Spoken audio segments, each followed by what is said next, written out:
Number 2، ابن عساکر نے تاریخ میں اپنا رجحان اس روایت کی جانب ظاہر کیا ہے کہ اصحاب الرس عاد سے بھی صدیوں پہلے ایک قوم کا نام ہے۔ یہ جس جگہ آباد تھے وہاں اللہ تعالیٰ نے ایک پیغمبر حنظلہ بن صفوان کو مبعوث کیا تھا۔ انہوں نے ان میں رہ کر تبلیغ اسلام کی، مگر اصحاب الرس نے کسی طرح حق کو قبول نہیں کیا اور پیغمبر خدا کو قتل کر دیا۔ اس پاداش میں وہ سب ہلاک کر دیے گئے۔ تفسیر ابن کثیر سورہ فرقان و تاریخ ابن کثیر جلد 1۔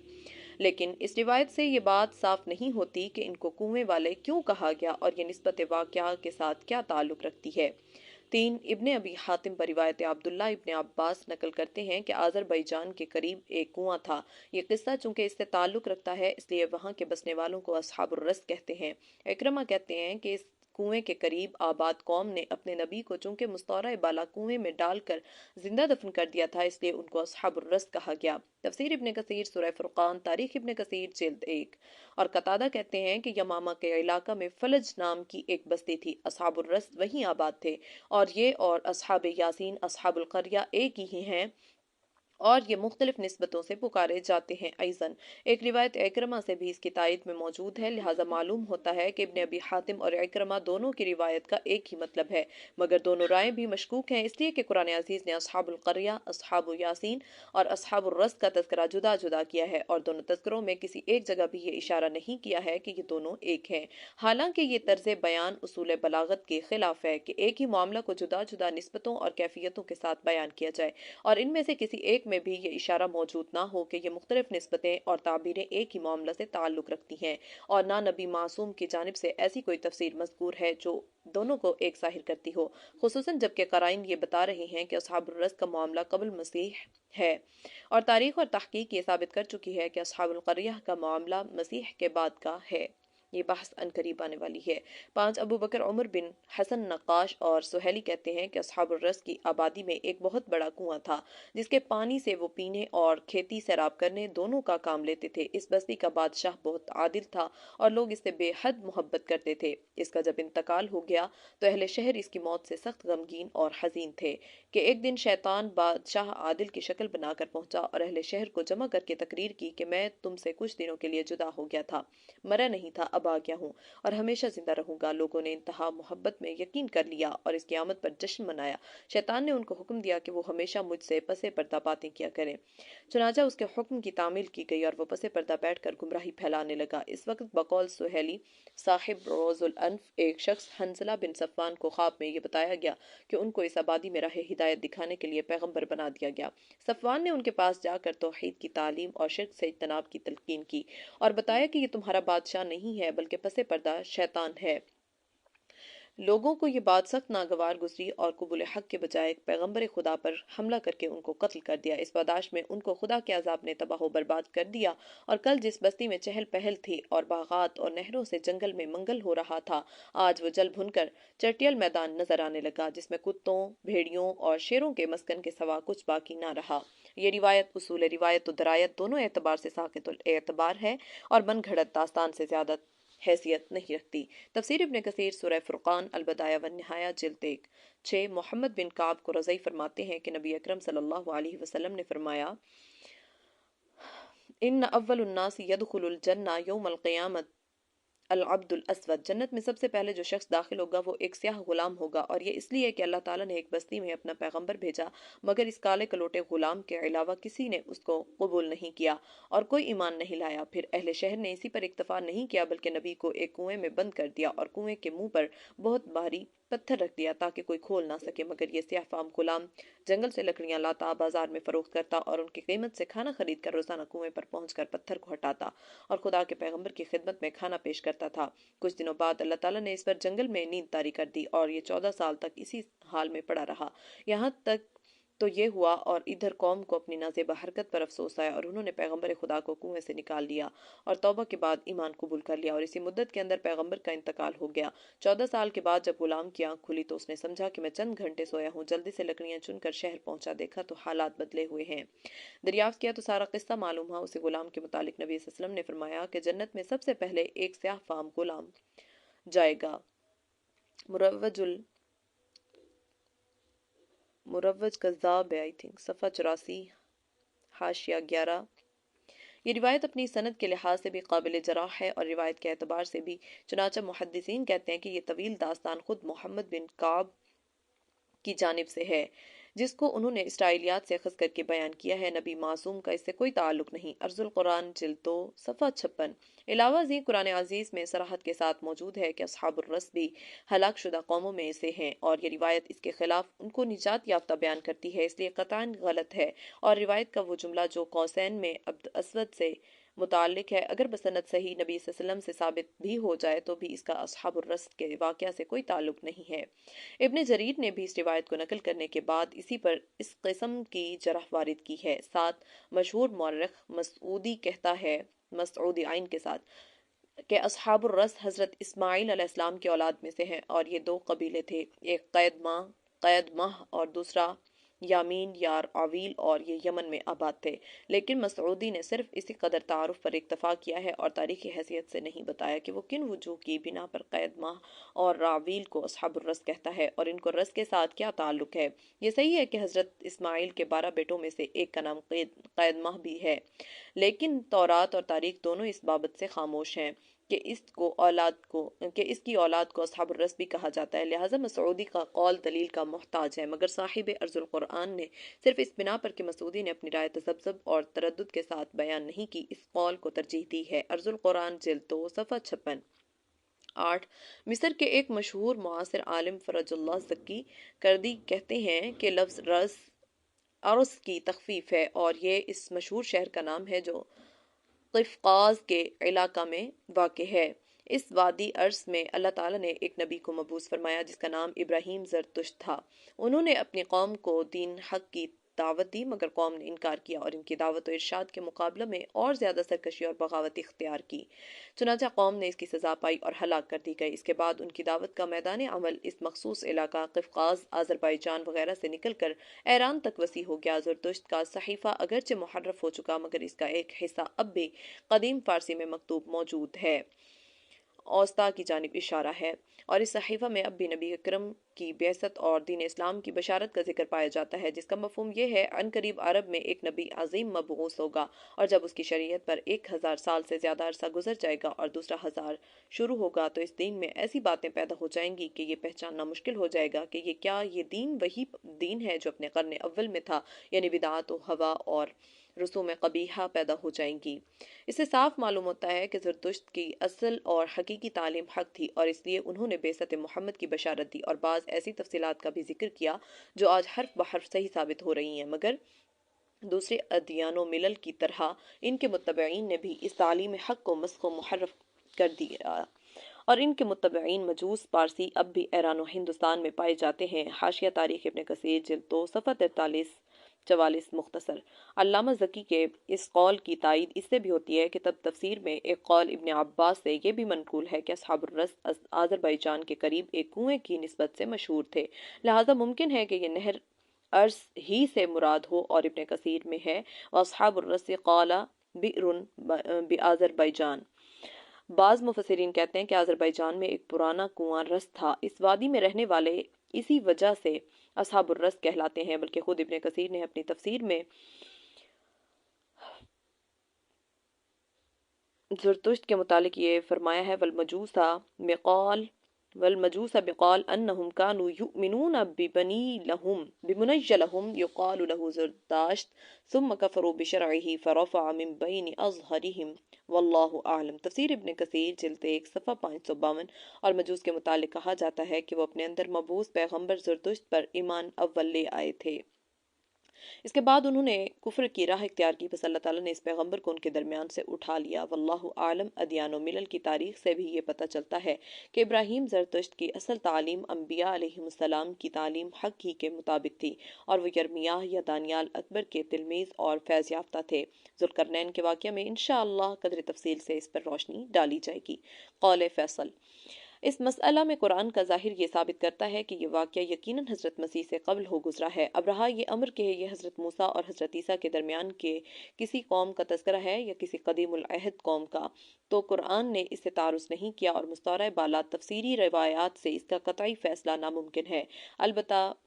میرا وجدان آخری قول کو راجح سمجھتا ہے۔ بہرحال قرآن کا جو مقصد موعظت و عبرت ہے وہ اپنی جگہ صاف اور واضح ہے، اور یہ تاریخی تعینات و مباحث اس کے لیے موقوف علیہ نہیں ہے، بلکہ ایک عبرت نگاہ وار گوش حق نوش کے لیے یہ کافی و شافی ہے کہ جو قومیں اس دنیا میں خدائے برتر کے پیغام میں حق کو ٹھکراتی اور اس کے خلاف بغاوت و سرکشی کا علم بلند کرتی ہیں، اور مسلسل مہلت اور ڈھیل دینے کے باوجود وہ اپنی متکبرانہ اور مفسدانہ زندگی کو ترک کرے صالح اور پاک زندگی بسر کرنے کے لیے آمادہ نہیں ہوتی، تو پھر ان پر خدا تعالیٰ کی سخت گرفت بد شدید آ جاتی ہے اور وہ بیچار و مددگار ہلاک و برباد کر دی جاتی ہیں۔ موعظت کائنات انسانی کے پاس جس وقت سے اپنی تاریخ کا ذخیرہ موجود ہے، وہ اس حقیقت سے بخوشی آشنا ہے کہ دنیا کی جس قوم نے بھی خدا کے پیغام حق کے ساتھ استہزاء کا معاملہ کیا اور خدا کے پیغمبروں اور ہادیوں کے ساتھ سرکشی اور شرارت کو جائز رکھا، ان کی زبردست طاقت و شوکت اور عظیم الشان تمدن کے باوجود قدرت کے ہاتھوں نے ہلاک و برباد کر کے ان کا نام و نشان تک مٹا دیا، اور آسمانی یا زمینی عبرتناک عذاب نے صفحہ عالم سے ان کو حرف غلط کی طرح محو کر دیا۔ مگر یہ عجیب بات ہے کہ اپنے پیش روؤں کے ہیبت ناک انجام کو دیکھنے اور سننے کے باوجود ان کی وارث قوموں نے پھر تاریخ کو دہرایا اور اسی قسم کی حرکات کو اختیار کیا جن کے انجام میں ان کے پیش روؤں کو روز بدو دیکھنا پڑا تھا۔ ان ھذا لشیء عجیب۔ ایک حساس دل و دماغ کے لیے یہ تازیانہ عبرت کافی ہے کہ اس دنیا میں جب کہ کسی شے کو بقا نہیں ہے اور ہر شے کے لیے فنا لازم، تو پھر کبر و نخوت اور انانیت کے کیا معنی، اور جب مقدس ہستیاں اپنے اوصاف کریمانہ اور اخلاق حسنہ کے ساتھ خدمت خلق اور ہدایت و رشد کے بغیر کسی دنیاوی لالچ و توقع کے انجام دیتی ہیں، ان کے ساتھ تحقیر و تضحیق کا برتاؤ عقل کے کس فیصلہ کے مطابق ہے؟ اگر انسان اس زندگی میں دو حقیقتوں کی معرفت حاصل کرے تو حیات ابدی و سرمدی میں کبھی ناکام نہیں رہ سکتا، اور یہی وہ رموز زندگی ہیں جن پر گامزن ہو کر قومیں اصحاب الجنہ کہلائیں اور ان سے غافل رہ کر اصحاب النار کہلانے کی سزاوار ہوئیں۔ بیت المقدس اور یہود 604 قاف میم تا 561 قاف میم سین 70 تا 18 ہجری۔ تمہید بیت المقدس یروشلم قرآن عزیز اور شرارت یہود کے دو اہم معاملے۔ شرارت یہود کا پہلا دور غلامی کے بعد نجات، شرارت یہود کا دوسرا دور حضرت یحییٰ علیہ السلام کا قتل پاداش عمل، تیسرا زرین موقع اور یہود کی روگردانی ابدی ذلت و خسروان۔ بصائر تمہید جن اصحاب ذوق نے قصص القرآن جلد اول و دوم کا مطالعہ فرمایا ہے، ان کی نظر سے یہ پوشیدہ نہ رہا ہوگا کہ قرآن عزیز اقوام ماضیہ کی تاریخی واقعات، یعنی ان کے رشد و ہدایت کے قبول و انکار اور اس کے نیک و بد نتائج و ثمرات کے حالات پیش نظر لانے اور ان سے عبرت و بصیرت حاصل کرنے کی جگہ جگہ ترغیب دیتا ہے، اور خود بھی اس لیے گزشتہ قوموں کے ان واقعات کو بکثرت بیان کرتا ہے جو اس مقصد عظمیٰ کے لیے مفید اور عبرت آموز ہے، اور اگر ان وقائع میں حقائق کے ساتھ غلط اور دو رازگار باتیں داستانیں شامل ہو گئی ہیں تو ان کی اصلاح بھی کرتا چاہتا ہے۔ چنانچہ بہت سی وہ پیچیدگیاں جو گزشتہ اقوام ان کے مواطن و مساکن اور ان سے متعلق حالات میں صحیح اور غلط واقعات کے خلط ملط سے پیدا ہو چکی تھی، قرآن عزیز نے ان کو اس طرح بیان کیا ہے کہ تمام پیچیدگیاں دور ہو کر حقیقت حال روشن سے روشن تر نظر آنے لگی۔ چنانچہ ان واقعات سے متعلق اصل حقائق کا اظہار ہو جانے کے صدیوں بعد جب علم الآثار، آرچیولوجی، علم طبقات الارض، جیولوجی اور تاریخی مشاہدات و تجربات کے ذریعہ ان اقوام و کے حالات ناقابل انکار درجہ تک روشنی میں آئے تو دنیا کو یہ دیکھ کر حیرت ہوئی کہ قرآن عزیز نے ان سے متعلق جو کچھ کہا تھا وہ حرف بحرف صحیح نکلا اور اس کے بیان میں حقیقت سے سر متجاوز ثابت نہیں ہوا۔ رقیم پیڑا کی تاریخ ماضی، اصحاب الحجر کے واقعات، عاد و ثمود کا تمدن اور مقام تاریخ موسیٰ کے زمانہ میں بنی اسرائیل اور فرعون مصر کی آویزش کے واقعات اور سد ارم کے حالات، غرض یہ اور اس قسم کے دوسری تاریخی وقائع ہیں جو مستعار بالا حقیقت کے لیے زندہ جاوید شہادت ہیں۔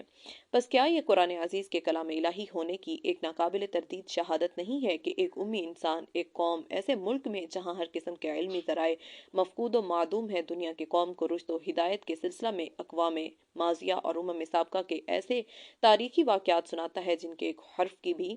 تردید نہیں ہو سکی، اور صدیوں تک علماء تحقیق نے کروڑوں اور اربوں روپے اور اپنے قیمتی وقت اور عمر کو صرف کر کے جب ان حالات کو جدید علوم اکتشاف کے ذریعے مشاہدہ کی حد تک حاصل کیا تو ان کو بالآخر یہ اقرار کرنا پڑا کہ قرآن نے ان سے متعلق جو کچھ کہا اور جس قدر کہا بلا شبہ علم تحقیق اس کے آگے ایک شوشہ بھی اضافہ نہیں کر سکا چاہے کہ اس کے خلاف ثابت کر سکتا۔ بہرحال اللہ تعالیٰ نے وحی کے ذریعے اپنے پیغمبر پر گزشتہ اقوام کے حالات ظاہر کر کے عبرت آموز قلب اور بصیرت افروز نگاہ کے لیے بہت کچھ سامان رشد و ہدایت عطا فرمایا تاکہ موجودہ امم و اقوام سرکش اور مفسد قوموں کے نتائج بد اور ہولناک پاداش عمل سے عبرت حاصل کریں اور نیکوکار و خیر اندیشہ قوموں کے حالات و واقعات اور ان کے ثمرات خیر کو اختیار کر کے دین و دنیا کی فوز و فلاح کو اپنا سرمایہ بنائیں۔ اور چونکہ قرآن عزیز کا مقصد صرف موعظت و تذکیر ہے نہ کہ اقوام و امم کی مکمل تاریخ، اس لیے اس نے نہ دنیا کی تمام قوموں کی تاریخ بیان کی ہے اور نہ جن قوموں کی تاریخ سے تعارض کیا ہے ان کی پوری تاریخ کو پیش کیا ہے، کیونکہ یہ اس کے موضوع اور مقصد سے خارج ہے۔ وہ رشد و ہدایت اقوام کے لیے بلا شبہ ایک مکمل صحیفہ قانون ہے، مگر تاریخ و جغرافیہ یا فلسفہ و سائنس کی کتاب نہیں ہے کہ اس میں وہ سب کچھ بھی موجود ہو جس کا فلسفہ و تاریخ کی کتابوں میں ہونا ضروری ہے۔ الحاصل امم ماضیہ کے ان حالات و واقعات میں سے جو بد کردار اور نیک کردار انسان کے درمیان امتیاز پیدا کرتے اور قوموں کی انفرادیت و اجتماعی اصلاح و انقلاب کے لیے سرمایہ عبرت و بصیرت ثابت ہوتے ہیں، ایک اہم واقعہ وہ بھی ہے جو یہود بنی اسرائیل کی پہم شرارتوں اور فساد انگیزیوں کی بنا پر 2 مرتبہ مقدس ہیکل اور یروشلم و بیت المقدس کی تباہی اور بربادی اور خود ان کی غلامی اور رسوائی کی شکل میں ظاہر ہوا، اور جس نے ان کی قومی ذلت اور اجتماعی ہلاکت پر ہمیشہ کے لیے مہر لگا دی۔ بیت المقدس کی تعمیر کا واقعہ حضرت سلمان علیہ السلام کے واقعات کے ضمن میں تفصیل کے ساتھ بیان ہو چکا ہے۔ یہ پاک جگہ اپنے ہیکل مسجد کی وجہ سے بنی اسرائیل کا قبلہ رہی ہے اور یہ مقدس مقام بے شمار انبیاء بنی اسرائیل کا محبت و مدفن ہے، اور اس کی عظمت نہ صرف یہود و نصارہ ہی کی نگاہ میں ہے بلکہ اس کو مسلمان بھی مقام مقدس مانتے ہیں، اور رسول اللہ کے واقعہ اسراء معراج نے اس کے تقدس کو اور بھی 4 چاند لگا دیے ہیں۔ اور جب بھی کوئی مسلمان سورہ اسراء کی تلاوت کرتا ہے اس کے قلب میں اس مقام کا تقدس و جلال اثر کیے بغیر نہیں رہتا۔ سبحان الذی اسریٰ بعبدہ لیلا من المسجد الحرام الی المسجد الاقصی الذی بارکنا حولہ لنریہ من آیاتنا انہ هو السمیع البصیر۔ پاکی ہے اس ذات کے لیے جس نے اپنے بندہ محمد کو راتوں رات مسجد حرام سے مسجد اقصی تک سیر کرائی، وہ مسجد اقصی جس کے اطراف کو ہم نے بڑی برکت دی ہے اور اس لیے سیر کرائی کہ اپنی نشانیاں دکھائے۔ بلا شبہ وہی ذات ہے جو سننے والی دیکھنے والی ہے۔ الاسراء۔ بیت المقدس کی اس مسجد کو مسجد اقصی اس لیے کہتے ہیں کہ وہ مکہ حجاز سے بہت دور فاصلہ پر واقع ہے۔ معراج کے واقعہ میں جب قرآن نے بیت المقدس کا ذکر کیا تو ساتھ ہی اس جانب بھی توجہ دلائی کہ بنی اسرائیل کو دعوت و تبلیغ کا یہ مقام اور بنی اسرائیل کا قبلہ صلاۃ جو تمہارے نزدیک بھی عظمت و تقدیس سے معمور ہے، یہود کی مفسدانہ سرگرمیوں اور احکام الہی کے خلاف مسلسل بغاوتوں اور شرارتوں کی وجہ سے 2 مرتبہ تباہی و بربادی اور اہانت سے دوچار ہو چکا ہے، اور نہ صرف یہ مقام بلکہ خود یہ بھی مشرکوں عیسائیوں کے ہاتھوں حد درجہ ذلیل و رسوا ہو چکے ہیں، مگر ان کو پھر بھی عبرت و بصیرت حاصل نہیں ہوئی، اور آج جبکہ نبی اکرم صلی اللہ علیہ وسلم کی دعوت عامہ ان کو رشد و ہدایت اور دین و دنیا کی عزت و عظمت کا پیغام سنا رہی ہے، یہ اس کے ساتھ نفرت و حقارت ہی کا معاملہ کر رہے ہیں اور پہلے سانحوں کی طرح اب بھی غفلت اور سرکشی اختیار کر کے ابدی ذلت و خسران کو دعوت دے رہے ہیں۔ قرآن عزیز کہتا ہے کہ ہم نے کتاب صحف انبیاء علیہ السلام میں پہلے سے بنی اسرائیل کو آگاہ کر دیا تھا کہ تم 2 مرتبہ سخت فتنہ و فساد اور سرکشی بغاوت کرو گے اور خدا کے اس مقدس مقام میں فتنہ سامان بنو گے، اور اس کی پاداش میں دونوں مرتبہ تم کو ذلت و ہلاکت کا منہ دیکھنا پڑے گا، اور جس سرزمین کو تم بہت زیادہ محبوب رکھتے ہو یہ بھی 2 مرتبہ ظالموں کے ہاتھوں تباہ و برباد ہوگی۔ اس کے بعد ہم پھر 1 مرتبہ تم پر رحم کریں گے اور سعادت و فلاح کی طرف دعوت دیں گے۔ پس اگر تم نے گزشتہ واقعات سے عبرت و موعظت حاصل کر کے اس دعوت حق پر لبیک کہا اور اس کو بطیب خاطر قبول کیا تو دنیا کی کوئی طاقت تمہاری اس سعادت کو نہیں سلب کر سکتی، اور اگر تمہاری تاریخی کجروی اور سرکشی اور حق کے ساتھ بغاوت اور مخالفت نے تمہارے ساتھ نہ چھوڑے اور گزرے ہوئے واقعات کی طرح اس مرتبہ بھی تم نے فساد و گمراہی کو اپنایا تو ہماری جانب سے بھی پاداش عمل کا قانون اسی طرح پھر دہرایا جائے گا، اور اس کے بعد تم پر ابدی ذلت و رسوائی کی مہر لگا دی جائے گی، اور یہ سب کچھ تو دنیا کا معاملہ ہے، اور ایسے سرکشوں کے لیے آخرت میں بہت برا ٹھکانہ جہنم ہے۔ وَقَضَيْنَا إِلَى بَنِي إِسْرَائِيلَ فِي الْكِتَابِ لَتُفْسِدُنَّ فِي الْأَرْضِ مَرَّتَيْنِ وَلَتَعْلُنَّ عُلُوًّا كَبِيرًا فَإِذَا جَاءَ وَعْدُ أُولَاهُمَا بَعَثْنَا عَلَيْكُمْ عِبَادًا لَنَا أُولِي بَأْسٍ شَدِيدٍ فَجَاسُوا خِلَالَ الدِّيَارِ وَكَانَ وَعْدًا مَفْعُولًا ثم رددنا لكم الكرة عليهم وأمددناكم بأموال وبنين وجعلناكم أكثر نفيرا إن أحسنتم أحسنتم لأنفسكم وإن أسأتم فلها فإذا جاء وعد الآخرة ليسوءوا وجوهكم وليدخلوا المسجد كما دخلوه أول مرة وليتبروا ما علوا تتبيرا عسى ربكم أن يرحمكم وإن عدتم عدنا وجعلنا جهنم للكافرين حصيرا. اور ہم نے کتاب صحف انبیاء میں بنی اسرائیل کو اس فیصلہ کی خبر دے دی تھی کہ تم ضرور ملک میں شر و فساد پھیلاؤ گے اور بڑی ہی سخت درجہ کی سرکشی کرو گے. پھر جب دو وقتوں میں سے پہلا وقت آ گیا تو اے بنی اسرائیل ہم نے تم پر اپنے ایسے بندے بھیج دیے جو بڑے ہی خوفناک تھے. بس وہ تمہاری آبادیوں کے اندر پھیل گئے اور اللہ کا وعدہ تو اسی لیے تھا کہ پورا ہو کر رہے. پھر دیکھو ہم نے زمانہ کی گردش تمہارے دشمنوں کے خلاف اور تمہارے موافق کر دی اور مال و دولت اولاد کی کثرت سے تمہاری مدد کی اور تمہیں پھر ایسا بنا دیا کہ بڑے جتھے والے ہو گئے. اور اگر تم نے بھلائی کے کام کیے تو اپنے ہی لیے کیں اور اگر برائیاں کی تو بھی اپنے ہی لیے کیں. پھر جب دوسرے وعدے کا وقت آیا تو ہم نے اپنے دوسرے بندوں کو بھیج دیا تھا کہ تمہارے چہروں پر رسوائی کی کالک پھیر دیں اور اسی طرح ہیکل مسجد میں داخل ہو جائیں جس طرح پہلی مرتبہ حملہ آور گھسے تھے اور جو کچھ پائیں توڑ پھوڑ کر برباد کر ڈالیں. کچھ عجب نہیں کہ تمہارا پروردگار تم پر رحم فرمائے اگر اب بھی باز آ جاؤ. لیکن اگر تم پھر سرکشی فساد کی طرف لوٹ آؤ گے تو ہماری طرف سے پاداش عمل لوٹ آئے گی اور ہم نے منکرین حق کے لیے جہنم کا قید خانہ تیار کر رکھا ہے.